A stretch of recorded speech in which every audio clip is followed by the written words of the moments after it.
This is Governor Mike Castle. The celebration of the bicentennial of our ratification of the United States Constitution is a unique and special time in the state's history. Today, in fire halls across the state, that celebration is beginning.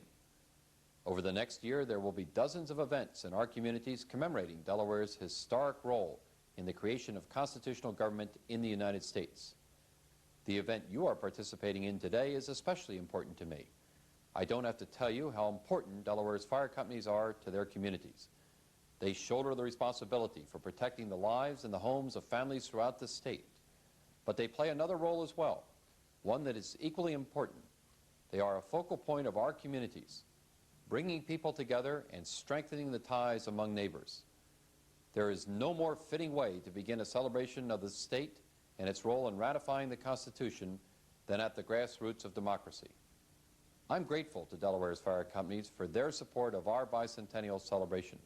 Over the next year, I hope every Delawarean will join us in remembering how and why Delaware became the first state. Now, I would like Bob Barnett, who is chairman of the Delaware Heritage Commission, to tell you a little bit more about the coming year. I'm Bob Barnett. When Governor Castle asked me to serve as chairman of the Heritage Commission, he told me that he wanted this year to be special for every citizen of the state. So we have planned a year of activities that has something for everyone. In our schools, we will emphasize the major role that Delaware played in the development of the Union. Our John Dickinson chaired the Annapolis Convention that called for a constitutional convention in Philadelphia. Our delegates there led the fight for the protection of the rights of the smaller states that resulted in equal representation in the Senate. And finally, Delaware provided the crucial first ratification of the Constitution on December 7, 1787. For history buffs, we will publish important works on Delaware and sponsor symposia on constitutional history. For every citizen, we have organized a traveling exhibition of some of the state's most precious historic documents, including Delaware's copy of the Constitution. This exhibition will travel throughout the state over the next year. We are planning special events for traditional holidays, such as July 4th and Labor Day. We will also have an air show at Dover Air Base on June 6th. Annual events will have a bicentennial theme. For instance, the Budweiser 500 will include ceremonies commemorating the ratification. The Delaware Symphony Orchestra will play concerts in all three counties. And there will be a grand finale a year from today on the Green in Dover, just a short distance away from where Delawareans voted in favor of the Constitution, followed that evening by a ratification ball. There's one more important thing we're doing for the bicentennial celebration. At Governor Castle's urging, the General Assembly agreed to set aside up to $3 million for bicentennial community improvement projects.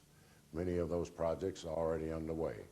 Others will follow, and all will have a lasting impact on our state. I'm honored to serve as chairman of the Heritage Commission this year, and I'm equally honored to introduce the President of the United States. I count it one of the great privileges of my presidency to be able to join with all Americans in celebrating the bicentennial of the American Constitution.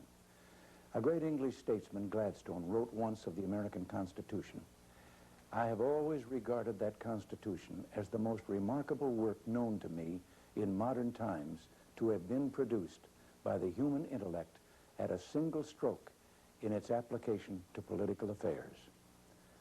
So I think you can see that the bicentennial marks not only protection of our own life and liberty, but also a remarkable moment in the history of all mankind.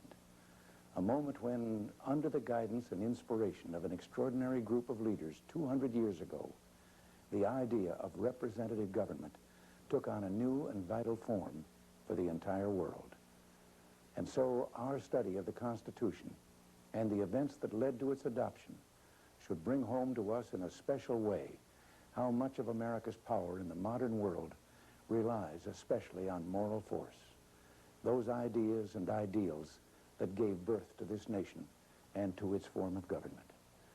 Yes, our Constitution is a brilliant document, one of measure and balance, but it is also a document that reminds us that freedom can never be realized until enlightened citizens come together to work for the common good and form a more perfect union. This task is every bit as important today as it was in 1787.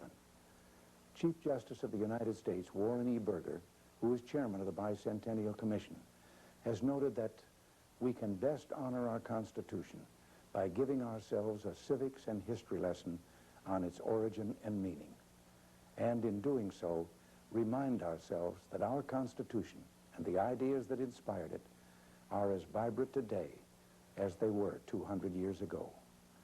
So I'm delighted to join Justice Burger in promoting this effort, and I encourage all Americans to take part in this great renewal of America's past. I hope all Americans join hands in this bicentennial project to study and appreciate the arduous effort that led to our Constitution. Let us fully acknowledge the display of human genius that this document embodies, and let us, above all, recommit ourselves to the cause of freedom and representative government for which it stands.